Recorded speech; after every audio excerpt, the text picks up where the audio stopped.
The council chamber stretched so far that Ji-won Kim could barely see the end of it. Thousands of alien beings sat in rising tiers of seats that spiraled upward like a massive amphitheater. Some of them had scales, others had fur, and many looked like nothing she could describe. They all stared down at her with eyes that held no sympathy. Ji-won stood alone on a circular platform in the center of the chamber. Her hands were bound with energy restraints that hummed softly. She wore the formal uniform of Earth's diplomatic corps, navy blue with silver stars on the shoulders. The uniform was supposed to represent hope and unity. Now it just made her an easy target. The lead judge was a creature called Velfor. He belonged to the Dominion species, the most powerful race in the Galactic Council. His body was tall and thin, covered in smooth purple skin that seemed to shimmer under the lights. 4 eyes stared at Ji-won from his elongated head. When he spoke, his voice came out in perfect English through the translation device embedded in the chamber. "Ambassador Ji-won Kim of Earth," Velfor announced. "You stand accused of violating the sacred Concordat. Your species has developed weapons that manipulate the fabric of reality itself. This is forbidden. This threatens all life in the galaxy." Ji-won kept her voice steady. "That's not true.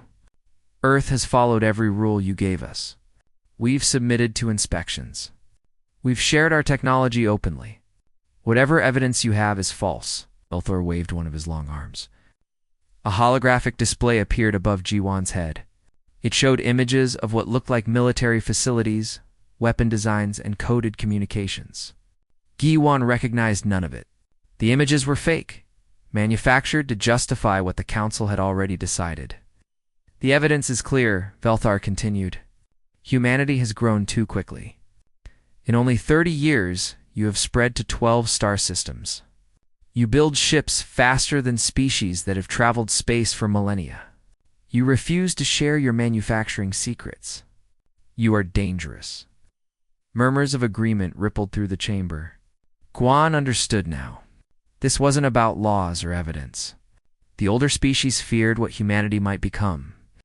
They had invited Earth to join the galactic community, but only because they thought humans would remain weak and grateful. Instead, humanity had thrived. They had innovated. They had become competitors. "I request a formal investigation," Ji-won said. "Give us time to prove our innocence." "Time." Velfor made a sound like grinding stones. It might have been laughter. "Your species always wants more time. Time to build more ships. Time to spread to more worlds. Time to become stronger. The council has voted. The decision is unanimous." The word unanimous hit Ji-won like a physical blow. Every single species had voted against Earth, even the ones who had seemed friendly, even the ones who had traded with human colonies. Fear made them all the same. "The sentence is death," Velfor declared. "To be carried out immediately. Let this serve as a warning to any species that would threaten the peace of the galaxy." Guards moved toward Ji-won. They were from a warrior race called the Kreth, massive beings with 4 arms and armor-like skin. They grabbed her shoulders and began pushing her toward a door at the edge of the platform. Ji-won didn't resist. Resistance would accomplish nothing. As they walked, Ji-won closed her eyes for just a moment. She focused her thoughts on a specific pattern, a sequence of numbers and concepts that meant nothing to anyone watching. But inside her head, embedded in her neural implant, the pattern became a signal. The implant was supposed to be a simple communication device, approved by the Council for diplomatic use. They had no idea what else it could do. The signal transmitted in a burst of encrypted data that lasted less than a microsecond. It bounced off 3 satellites hidden in orbit around the Council homeworld, then jumped across the galaxy through the quantum communication network that humanity had secretly built. The message was only 6 words, but those 6 words carried the weight of extinction. Protocol number confirm read, "Authorization Kim." The guards brought Ji-won to an execution chamber. It was a small room with white walls and a single chair in the center. The chair had restraints for arms and legs. Above it, a device hung from the ceiling like a mechanical flower. Its petals would open and release an energy beam that would disintegrate every atom of her body in less than a second. The council considered it humane. They strapped G1 into the chair. She didn't struggle. Velthar entered the chamber along with a dozen other council members. They wanted to witness this personally. They wanted to see the fear in her eyes. "Do you have any final words?" Velthor asked. G1 looked up at him. She thought about everything she wanted to say. About justice and mercy. About the future that could have been. About the bridges humanity had tried to build. But none of those words mattered now. The council had made their choice. "You're going to regret this," G1 said quietly. Velthar made that grinding sound again. Empty threats from a dead species. "Humanity will learn their place. After we make an example of you, Earth will surrender. They will accept our terms. They have no choice." "You really believe that?" G1 said. It wasn't a question. She could see it in his eyes. The council truly believed that Earth was helpless. That humanity would bend and beg and submit rather than face the might of 47 united species. They had no idea how wrong they were. "Activate the device," Velthor commanded. The mechanical flower above G1's head began to open. Light built up in its center, growing brighter and brighter. G1 closed her eyes. She thought about her family back on Earth. Her sister, who worked at the Mars shipyards. Her brother, who served in the fleet. They would understand what came next. They would know she hadn't died in vain. The light reached its peak. The chamber filled with brilliant white energy. Then there was nothing. The execution was broadcast across every world in the Galactic Council. Billions of beings watched as Earth's ambassador was eliminated. The council leaders gave speeches about law and order and the price of defiance. They believed they had sent a clear message. But in a facility buried deep beneath Earth's Pacific Ocean, alarms were already screaming. Automated systems that had waited decades for activation were coming online. Weapons platforms hidden throughout the galaxy were receiving their orders. Ships that had drifted silently in the dark. Between stars were powering up their engines. The council had wanted to make an example of humanity. They were about to learn that humanity had been preparing for this moment since the day they first encountered alien life. Every diplomat, every ambassador, every envoy who traveled beyond Earth's protection carried the same dead man's switch.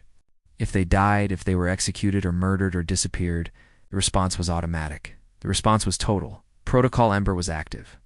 And the galaxy would never be the same. Admiral Han Park was drinking coffee when the world changed. He sat in his office deep beneath the Pacific Ocean, inside a facility that officially didn't exist. The Nexus, they called it. 3 miles of rock and water separated him from the surface. The walls were lined with screens, showing data from across human space. Most days, nothing interesting happened. Today was not most days. The alarm started as a low pulse, then grew into a shriek that made Ian drop his coffee cup. Red lights flooded the office.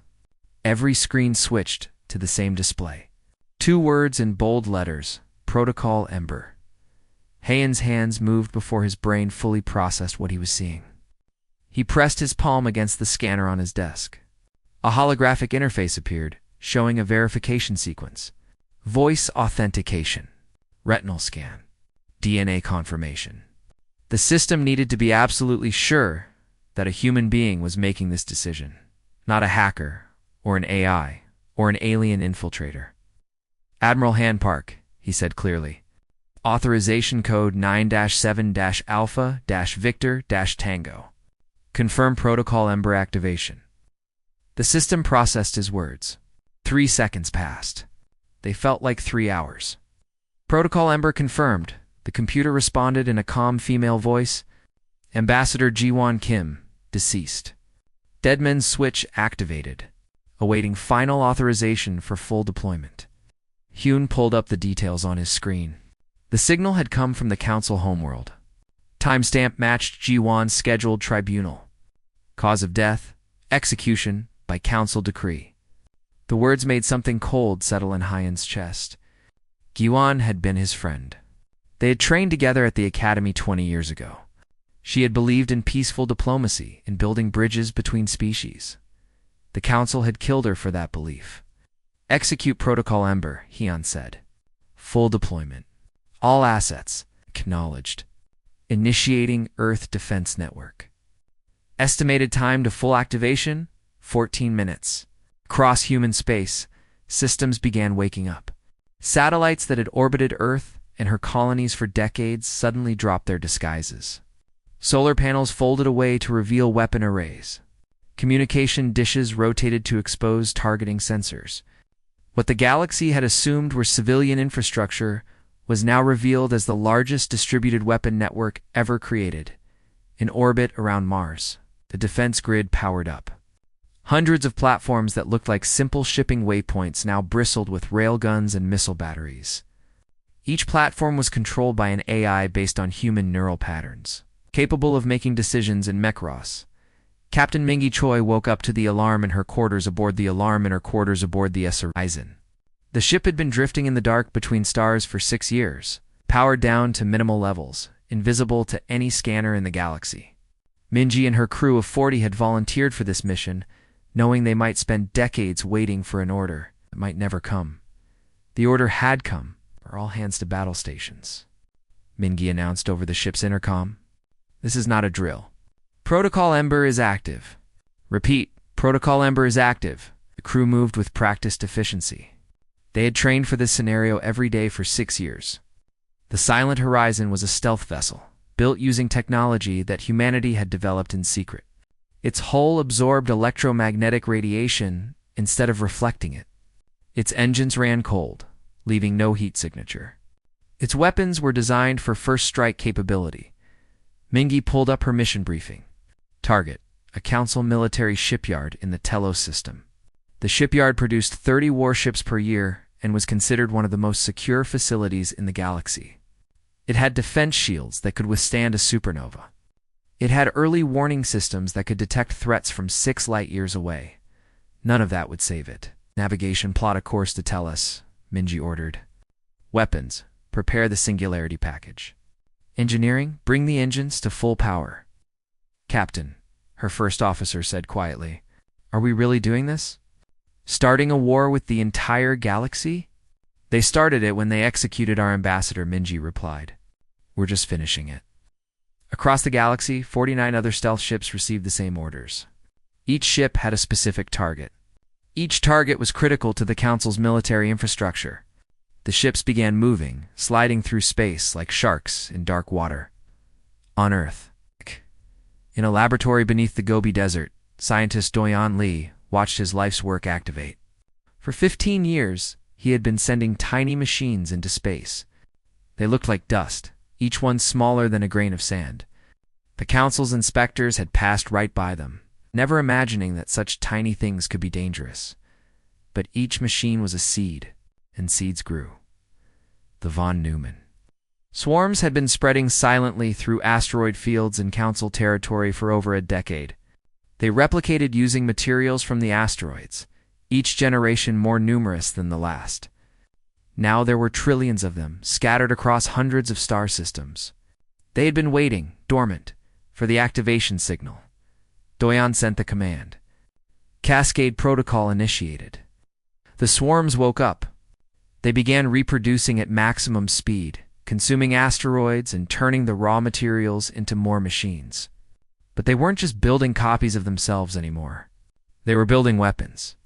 Small weapons, true, but millions of them. Enough to overwhelm any defense system. In the Nexus, Hien watched the global situation display update in real time. Green lights appeared across the map, each one representing an asset coming online. Satellites, weapons platforms, stealth ships, manufacturing facilities on colony worlds. The entire human infrastructure was transforming from civilian to military in a matter of minutes. Sir, one of his officers called out, we're receiving emergency transmissions from Earth's government. The President wants to speak with you. Tell her I'll report when the situation is stable, Hune said. He knew that sounded harsh, but Protocol Ember had been designed to bypass all government oversight for exactly this reason. Politicians would hesitate. They would debate. They would try to find diplomatic solutions. There were no diplomatic solutions. Not anymore, sir. The Deep Space Network is reporting anomalies, another officer said. Someone's jamming our long-range communications. Countermeasure package Delta, Hyun ordered, and activate the backup quantum network. The Council is probably trying to prevent us from coordinating. They don't know we have redundant systems. The quantum communication network was humanity's greatest secret. It used entangled particles to send messages instantly across any distance. The Council's technology couldn't jam it because the Council didn't know quantum entanglement could be used this way. Human physicists had figured it out 8 years ago, immediately classified it at the highest level. Messages flowed through the quantum network. Orders to every human colony. Activation codes for sleeper cells that had been placed in Council territory. Instructions for civilian ships to evacuate from dangerous zones and coordinates. Thousands of coordinates for targets across the galaxy. All assets report ready, the tactical officer announced. We have firing solutions on all primary targets. Hyun looked at the display. Each green light represented a weapon capable of destroying cities or crippling fleets. Humanity had spent 30 years building this arsenal while pretending to be peaceful newcomers to the galactic stage. Every diplomatic mission had been cover for intelligence gathering. Every trade agreement had included hidden clauses that gave Earth access to strategic locations. Every scientific collaboration had been an opportunity to steal. Military secrets. The Council thought humanity was naive and primitive. They had no idea they were watching a predator pretend to be prey. Fire when ready, Hyun said quietly. Show them what happens when they kill one of ours. The officer's hand moved to the control panel. He hesitated for just a moment. Knowing that his action would start a war that would reshape the galaxy, then he pressed the button, across human space. Weapons systems activated. Railguns charged. Missiles launched. Energy weapons powered up. The stealth ships began their attack runs. The von Neumann swarms descended on their targets like locusts. The Council had 12 hours of peace left. They didn't know it yet. But their civilization had just entered its final day of dominance. Humanity had been waiting for this moment. Since they first learned they weren't alone in the universe, every species they met had a history of conquering weaker neighbors. Every alliance in the galaxy was built on the threat of force. Earth had studied those histories carefully and learned the fundamental truth of galactic politics. If you wanted peace, you had to be able to wage war so terrible that no one would dare start it. And if someone did start it anyway, you had to end it so completely that no one would ever try again. The Council had made their choice. Now humanity would make theirs. The orbital defense platform above the Council homeworld was called Bastion Prime.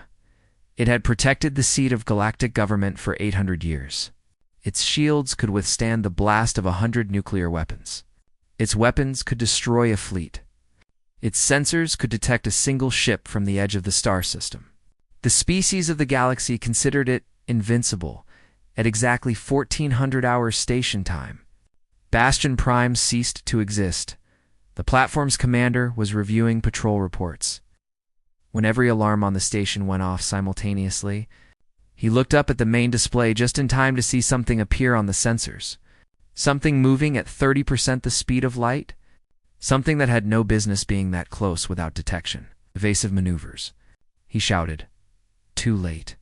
The object was just a rod of tungsten steel, 10 meters long and 1 meter wide. But at relativistic speeds, it carried the energy of a small sun. It punched through Bastion Prime's shields like they didn't exist. The platform exploded in a flash of light. Visible from the planet's surface below, 3,000 crew members died instantly. They were the first casualties of the war, but they would not be the last. On the Council homeworld, Velthor was giving a speech to the assembled representatives. He talked about the importance of law and order, about how the execution of the human ambassador would ensure peace for generations. The crowd applauded. They felt safe, knowing that their military was the strongest in the galaxy. An aide rushed into the chamber. He whispered something to Velthor. The color drained from the Council leader's face. What is it? Another representative demanded. Velthor's eyes were wide with shock. Bastion Prime has been destroyed. We're under attack. The chamber erupted in chaos. Representatives shouted questions. Some demanded explanations. Others rushed for the exits. Velthor tried to restore order, but his voice was lost in the noise. Reports came in rapid succession. A military supply depot in the Kelver system, destroyed. A shipyard at Telos, gone. A fleet staging area near the Helix Nebula, vaporized. In the span of 1 hour, 17 major military installations across 7 star systems were eliminated. The Council had no idea what hit them. The attacks came from impossible angles. Ships appeared from nowhere, fired, and vanished before anyone could respond. The few sensor readings they managed to capture showed vessels. Unlike anything in their databases, fast, silent, deadly war leader Thexner commanded the Council's military response. He was a Kreth, one of the warrior species that had fought in every major conflict for the past 2 centuries. He had never lost a battle. His tactical genius was legendary. Deploy the Armada, Thexner ordered. All 12,000 ships, find the humans, and destroy them. The Council Armada was the pride of galactic civilization. Ships ranging from small fighters to massive dreadnoughts, each one armed with weapons that could crack planets. They spread out across Council space, searching for the human fleet. Captain Minji watched from the bridge of the Silent Horizon. As the Council ships passed within 1,000 kilometers of her position, the stealth vessel's systems were completely silent. The hull was cold enough to match the background radiation of space. The Council sensors swept past them without detecting anything. "They're looking for us," her first officer whispered, as if sound could somehow travel through the vacuum. "Let them look," Minji said. "Weapons? Status on the Singularity package? Ready to deploy, Captain?" The Silent Horizon had been carrying its payload for 6 years. A series of devices that human scientists had developed in secret. Based on theories that the Council's physicists had dismissed as impossible, each device could create a microscopic black hole, stabilized by exotic matter, that would last just long enough to do catastrophic damage to local spacetime. "Take us to the deployment coordinates," Minji ordered. The ship moved slowly, careful to maintain stealth. They approached a region of space near the Council homeworld, where major shipping lanes converged. Hundreds of merchant vessels passed through here every day. It was a critical juncture in the Council's economy. "Launch the package," Minji said. The devices deployed silently. They drifted into position, looking like ordinary debris. Then they activated. Space itself began to tear. Reality warped as the artificial singularities formed. They didn't explode like normal weapons. Instead, they created permanent spatial anomalies. Gravity wells that pulled in everything nearby. Regions where faster-than-light travel became impossible. Areas where the fundamental laws of physics stopped working normally. Within hours, the shipping lanes were unusable. Ships that tried to jump to faster-than-light speeds found their engines failing. Some vessels were torn apart by gravitational stress. Others became trapped, unable to escape the distorted space. The Council homeworld was effectively cut off from 6 of its most important colonies. An entire sector of space became a navigational hazard that would persist for centuries. 49 other stealth ships carried out similar attacks across Council territory. They didn't target cities or civilian populations. They targeted infrastructure, jump points, communication relays, manufacturing centers. Everything that made the Council's empire function. Meanwhile, Doyen's von Neumann's swarms reached their targets. The microscopic machines descended on Council shipyards like a plague. They were too small for shields to stop, too numerous for point defense systems to eliminate. They landed on ships under construction and began consuming them, breaking down the metal to build more machines. A shipyard that had taken 50 years to build could be rendered useless in 6 hours. The machines didn't destroy everything. They just took enough to replicate themselves and then move to the next target. Within a day, 19 major shipyards across Council space were completely non-functional. Admiral Hayan watched the reports from the Nexus. Every target was being hit exactly as planned. The Council's military was in chaos, unable to find an enemy that attacked from the shadows and disappeared before retaliation was possible. "Sir, "We're detecting Council fleet movements," an officer reported.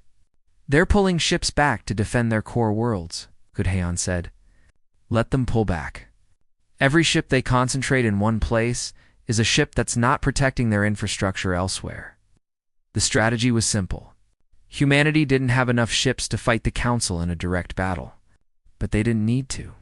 They just needed to make the Council afraid, to force them to defend everything at once, to spread their forces so thin that they couldn't protect anything effectively. War Leader.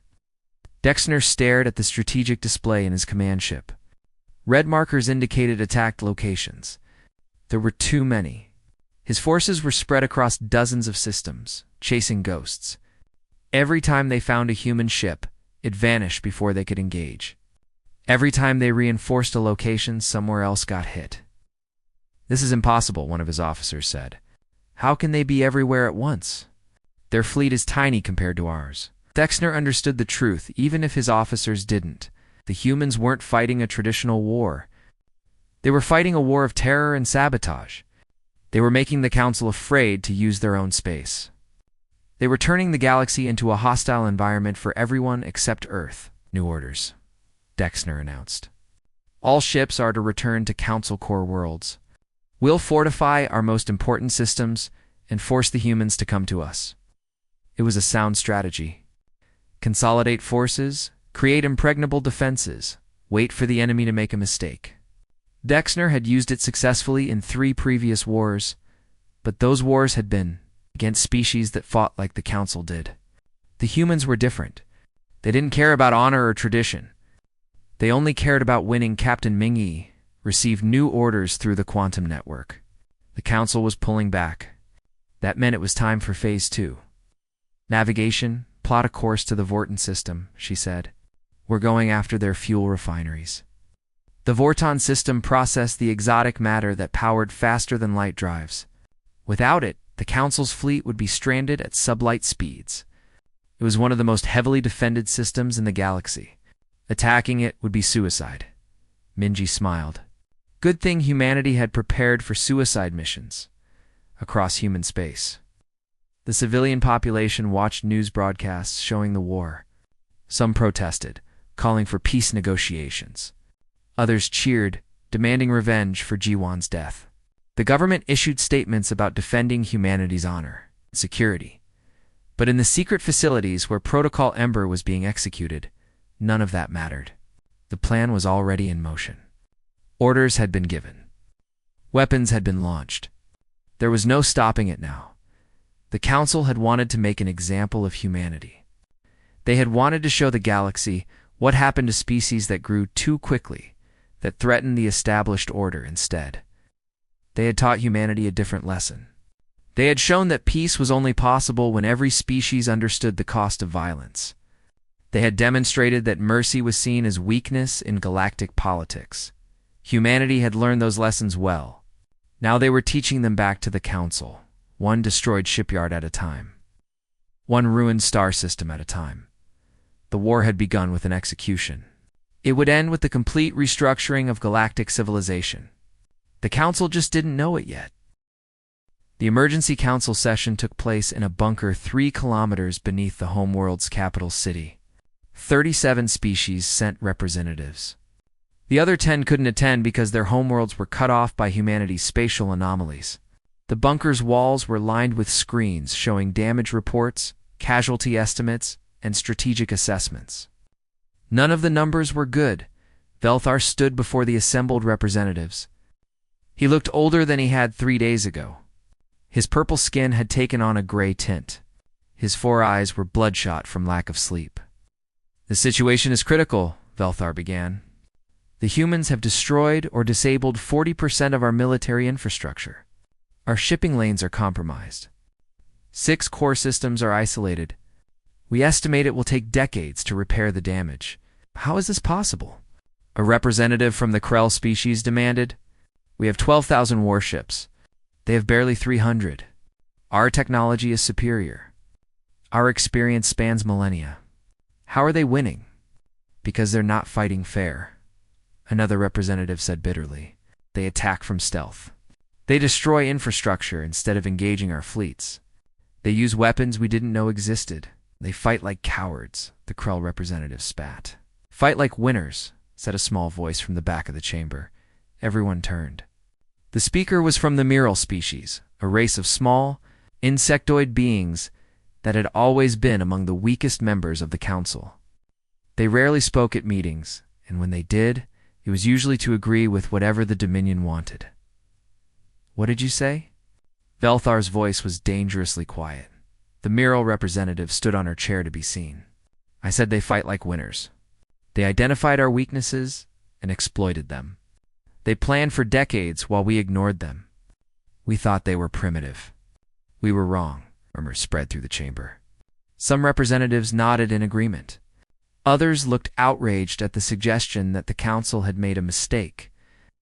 We should negotiate, the Miral continued, before they destroy everything. Before more lives are lost, negotiate. Velthares's voice rose. They killed thousands of our people. They've crippled our economy. They've violated every law of civilized warfare. And you want to negotiate? You executed their ambassador, the Miral said quietly. What did you expect would happen? The chamber erupted into shouting. Representatives argued with each other. Some called for total war. Others demanded a diplomatic solution. The Dominion faction tried to restore order, but their authority was crumbling. The Council had always stayed united through fear of the Dominion's military might. But that military was being torn apart by an enemy they couldn't see or catch, while the Council argued. 3 minor species made a decision.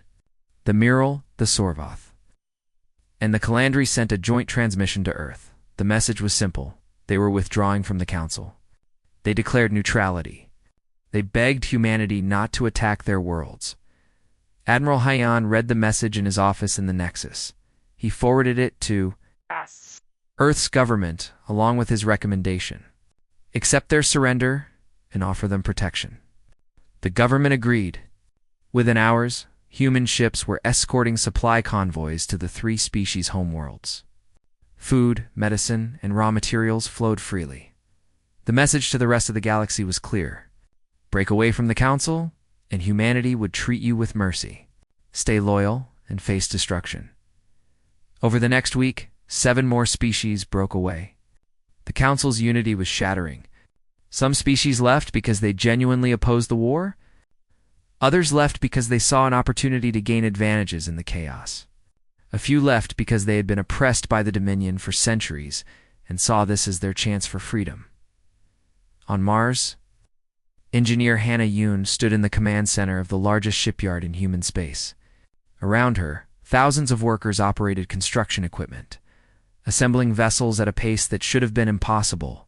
The shipyard had been built in secret over 30 years, hidden behind legitimate civilian construction projects. It was designed for one purpose: rapid military production in wartime. How many ships completed today? Hannah asked. 47, her assistant replied. We'll hit 50 tomorrow. The automated systems are working better than projected. The ships being built were unlike anything in the Council's fleets. They were small, fast, and completely automated. No crew, no life support.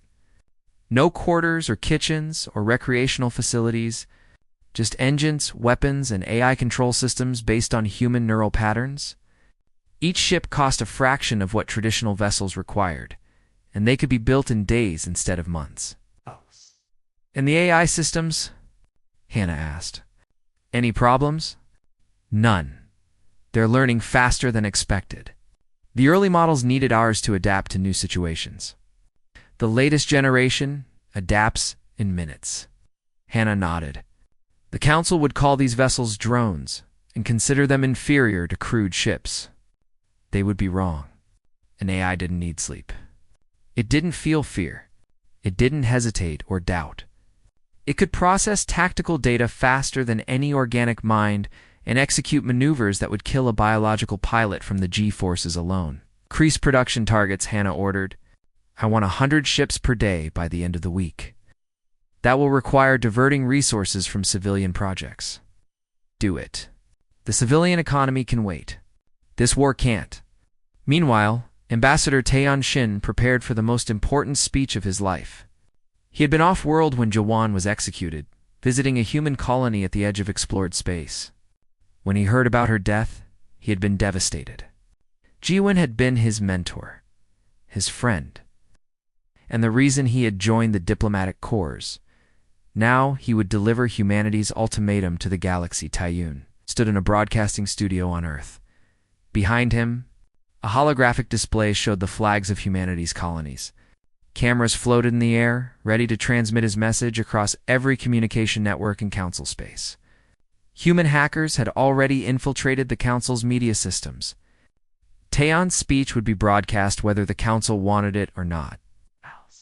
Citizens of the galaxy, Taeyeon began. His voice was calm but firm. I am Ambassador Taeyeon Shin of Earth, 3 days ago. The Galactic Council executed my colleague, Ambassador Jiwan Kim. They did this without a fair trial. They did this based on false evidence. They did this because they feared humanity's potential. He paused, letting his words sink in. The Council believed Earth would accept this injustice. They believed we would beg for mercy. They believed we were too weak to respond. They were wrong. The display behind Taeyeon changed to show footage of destroyed Council installations, shattered shipyards, ruined defense platforms, spatial anomalies where major trade routes used to be. This is what happens when you murder our ambassadors. This is what happens when you mistake peace for weakness. This is what happens when you forget that humanity survived by being the most dangerous species on our world. Taeyeon's expression hardened. But we are not monsters. We don't wage war on civilians. We don't destroy homes or families. We target only military assets and infrastructure.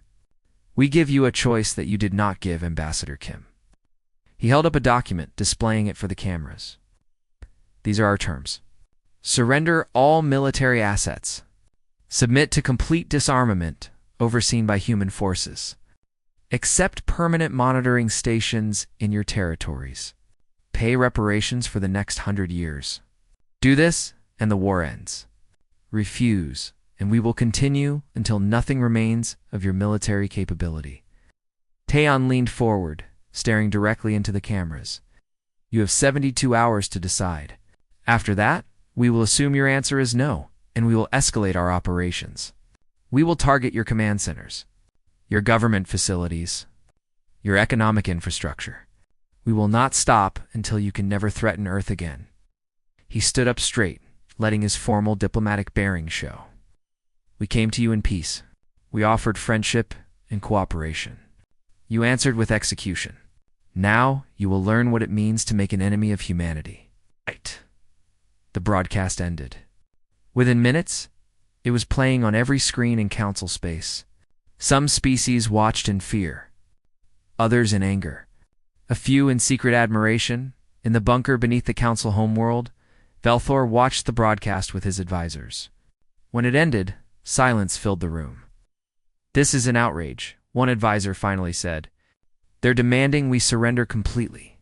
Our sovereignty, our defenses, everything. Can we win if we refuse? Another advisor asked quietly. No one answered.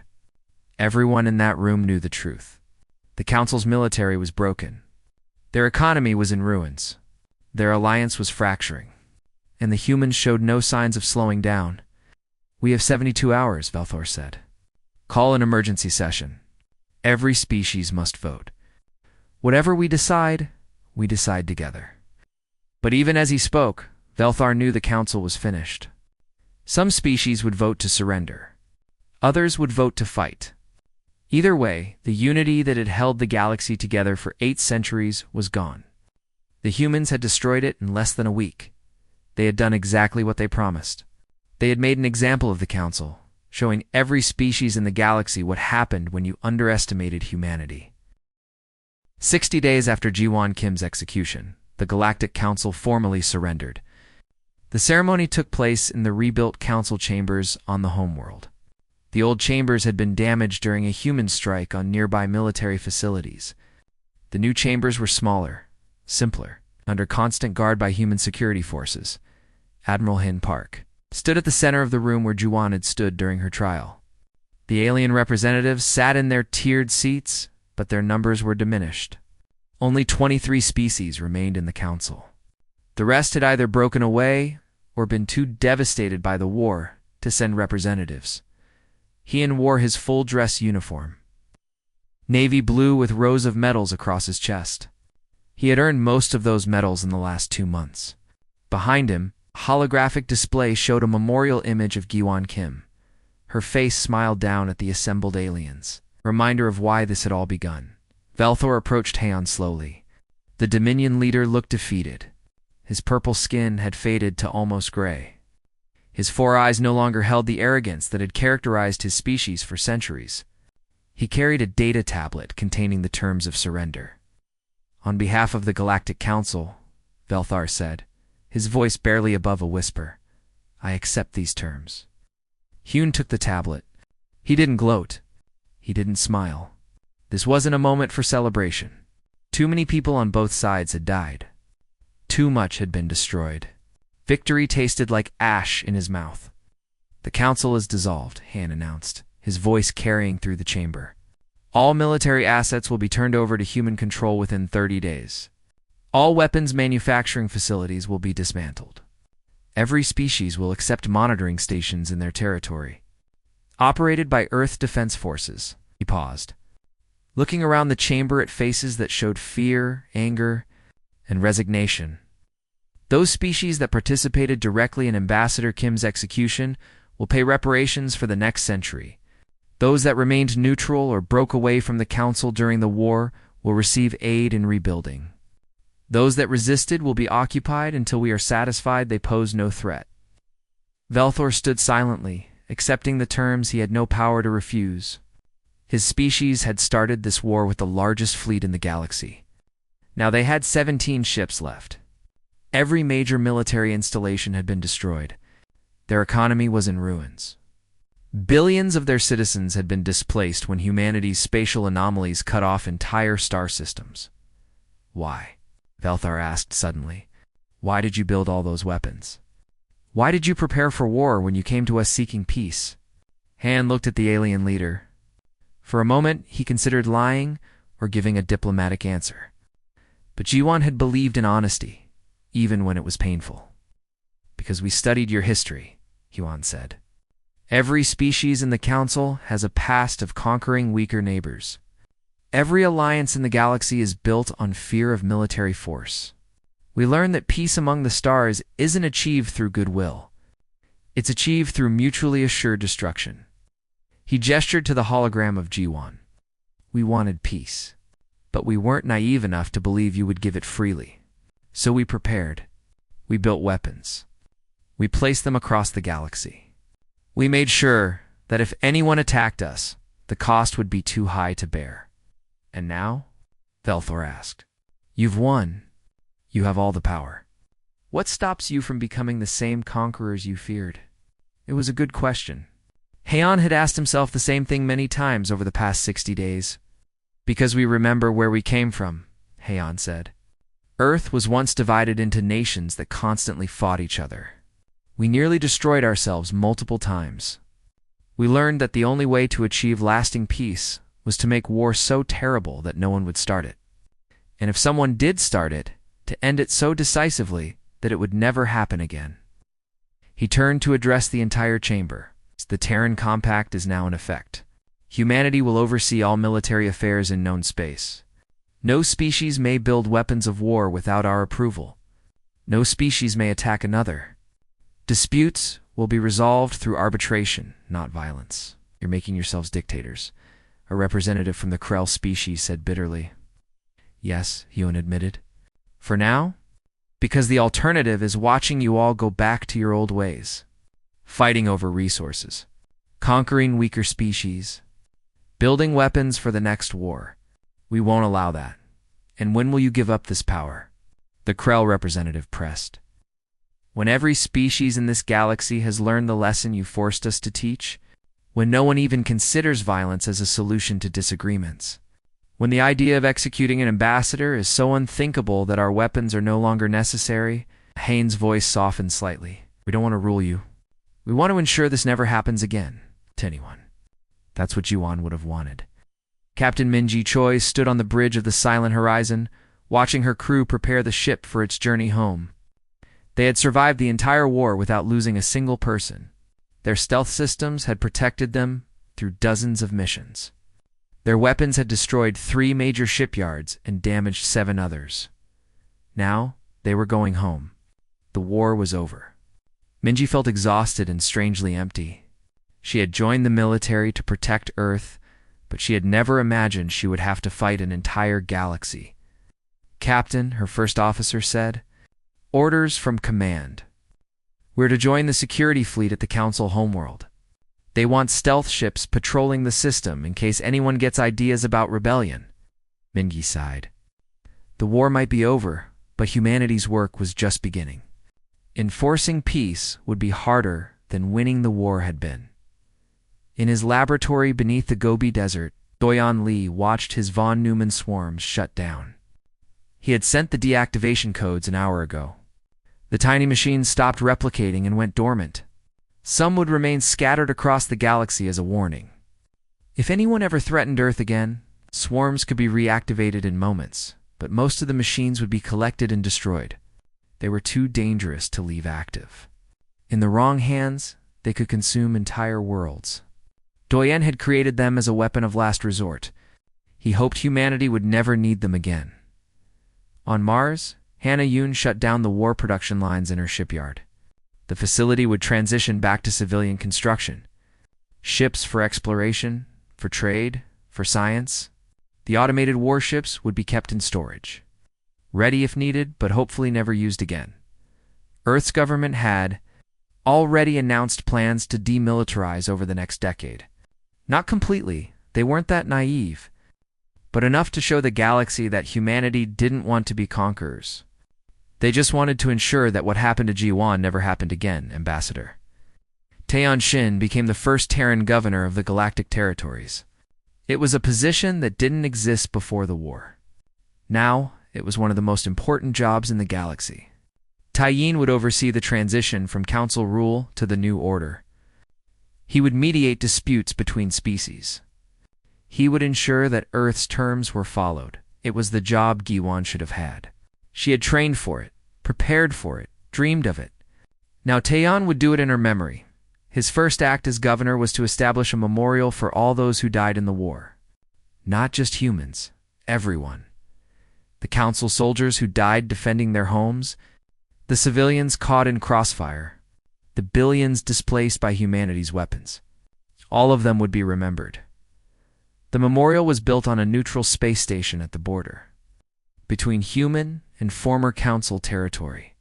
At its center stood a statue of Juan Kim, holding a document representing peace and wearing her diplomatic uniform.